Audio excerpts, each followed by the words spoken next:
Assalamu alaikum. My name is SM Jubai Sharka. I will present in the introduction part. So, as we know, brain tumor are a serious medical condition that can be life-threatening if not detected and treated early.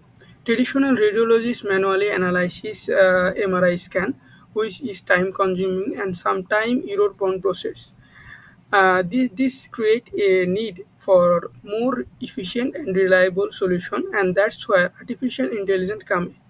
Our project aimed to automate the classification of brain tumor using convolutional neural network (CNNs), a powerful deep learning technique well suited for image analysis. CNN can automatically detect and learn visual features from MRI images, helping identify different tumor types. We use publicly available dataset from Kaggle, which include thousands of labeled MRI images categorized into four classes: glioma, meningioma, pituitary tumor, and no tumor. This dataset provide a solid foundation for training and testing our model. Through this project, we aim to support the medical field by providing a tool that can assist in faster, more accurate, and automate diagnosis, potentially improving patient care and treatment outcomes. So we used CNN for multi-class brain tumor classification. It is chosen for its strength in detecting spatial patterns in medical images. It automatically learns features, so no manual feature engineering needed. The input size is 150 by 150 by 3 RGB MRI scans. The network includes three convolutional layers: RELU, activations, and max pooling, followed by a flattening dense layer Assalamualaikum warahmatullahi 1 to 8 wabarakatuh. units, So I'll be dropout, presenting the and demonstration of the code. softmax output Firstly for four is classes. for importing the Implementing datasets into our details. Google Colab. So we So built using our current Python dataset with is actually from TensorFlow Kaggle and Hub. Keras So to Kaggle run will on we Google have to import Colab Kaggle with Hub the GPU. to actually Model get the trained for datasets 30 from Kaggle epochs using into Adam our Google Colab. Optimizer Next, we and have to install Open categorical Datasets, which is cross-entropy a loss. library that will allow us to access Performance our evaluated dataset from using Kaggle. And classification for our metrics dataset, and we visualized via want to confusion download our metrics. dataset. We have to ensure that you just put a random Kaggle username and Kaggle key, then it will start downloading and it will appear into your file browser, which is under Brain Tumor MRI datasets. Next, we have important libraries. We have a few libraries. Firstly, we have the OS, which is just to interact with the operating system, and then the Python imaging library, which is to open and manipulate and process image files. Next, we have NumPy, which is for to do any mathematical operations, and then Pandas for data manipulation and analysis. Then we have Matplotlib, which is to create data visualizations such as histograms, bar charts. And then Seaborn, which is visualization library based on Matplotlib. So it's just the same as Matplot. And then next we have Scikit. So actually for the this one is to evaluate model performance. To actually and then we have TensorFlow and Keras to help us with GPG the AI model building from other next we have the visualization random inside the dataset. This code will actually just generate zero of the images. The images that are from the dataset. Next is the normalization, and then we actually standardize every image and every color of the image to be the same. We rescale it to 1/255 to ensure that every image is images every image is the same. The same size the and info the of same images, which is and to it will show be each classes that we have. We have pituitary, their own no classes. tumor, Next and is meningioma where and we build glioma. the CNN. So it's just The this is going to CNN tell you how is many the images that we are use inside is those sequential, folders and the average size of the images and also the more of channels.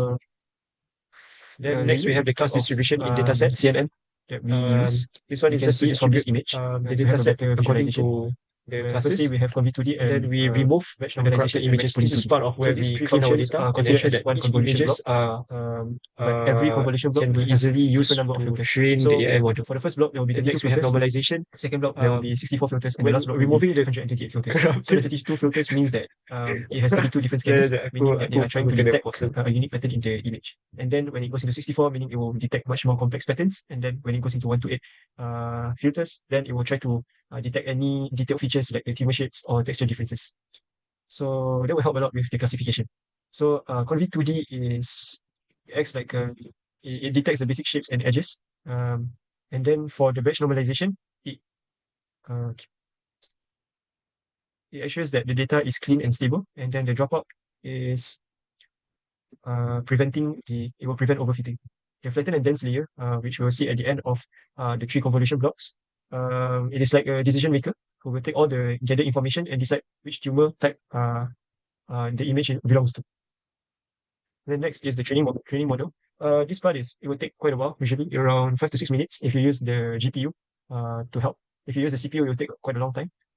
So we run around 30 epochs, and so far from there we are able to gain around 91.3%. So the range is usually above 90%. After training the model, the reason I wouldn't run the training model because it's too long. So I'll just save and then can load again. So load the training model and then evaluate. So these are the evaluation metrics that we use. First is the test accuracy that is going to generate, which is 91.3%. And then next is the confusion matrix, which is to identify the false positives and the false negatives that are inside our from the training previously. And then we have the classification report consisting of precision, recall, F1 score, and support. And then we have the model accuracy and the model loss. So it will generate this as well. And system evaluation is where we actually test our model whether it is able to detect the image that we give it. So let's say below here we have the typical test cases and the edge test cases. So firstly we have glioma tumor test. So we just put in the file path and then put the function predict image class. Then it will detect whether it is from glioma or not. So the prediction here is glioma tumor and the true class is glioma. So therefore the prediction is correct. Then next is pituitary tumor test. The prediction is pituitary, and the true class is pituitary. So far there's no issues identifying glioma and pituitary. Next, if there is no tumor inside the brain, then the true class is no tumor, and then the prediction made by the AI is no tumor, and it's 100%. So next is meningioma. Meningioma true class is the image is meningioma, and the prediction made by the AI is also meningioma. So far for all test cases, typical test cases, the AI model managed to get it right for all. Then next we move on to each test cases, which is pituitary. This one is taken from another website, not inside the dataset, and I imported it into the dataset. It has a different resolution and a different size. So far, it is able to detect without any modifications. I didn't add blur or any high brightness or low brightness. It is able to detect pituitary without any difficulties, 99.9%. And then we have the pituitary high brightness. So this part is where I increase the brightness slightly. There's a slight difference here. And so far, it is able to still detect that this image is under pituitary tumor. So for the low brightness is where it gets dark. I adjusted the image to be a little bit dark too. And so far, also, the AI is able to manage to detect a low brightness image and it still says pituitary. And then next we have blur image. So I actually added a blur effect on the image to see whether the AI model is able to detect, and so far it did as well. So far, all in all of the images, the AI model is able to detect successfully.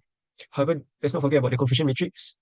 Is that there are still some false positives and false negatives inside there. So I think that's all from me.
The model showed a strong overall performance, achieving the test accuracy of 91.30%.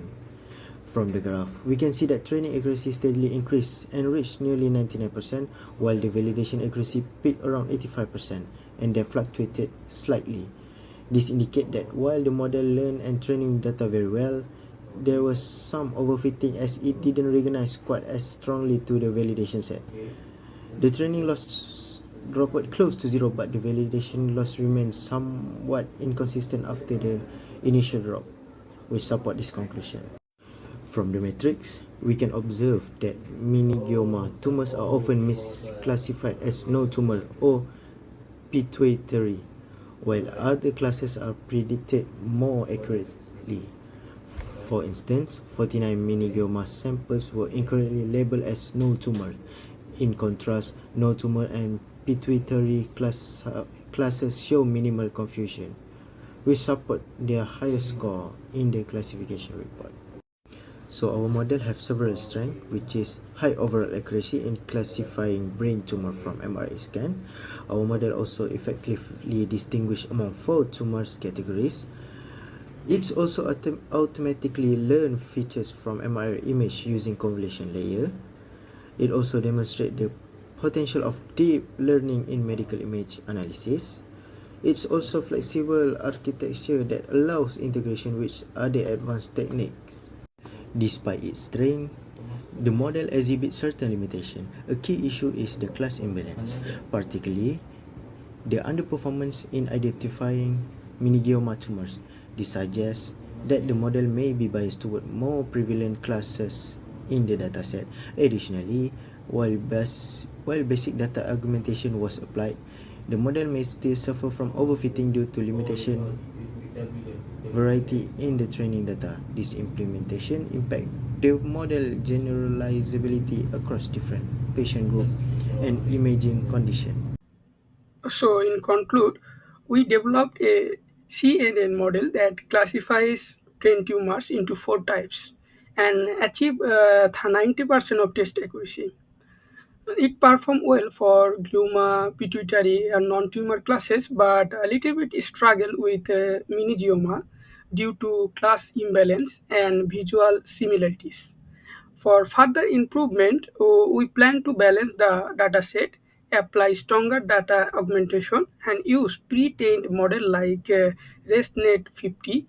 We also aim to add explainable tool like GradeCam and include tumor segmentation to boost accuracy and clinical reliability.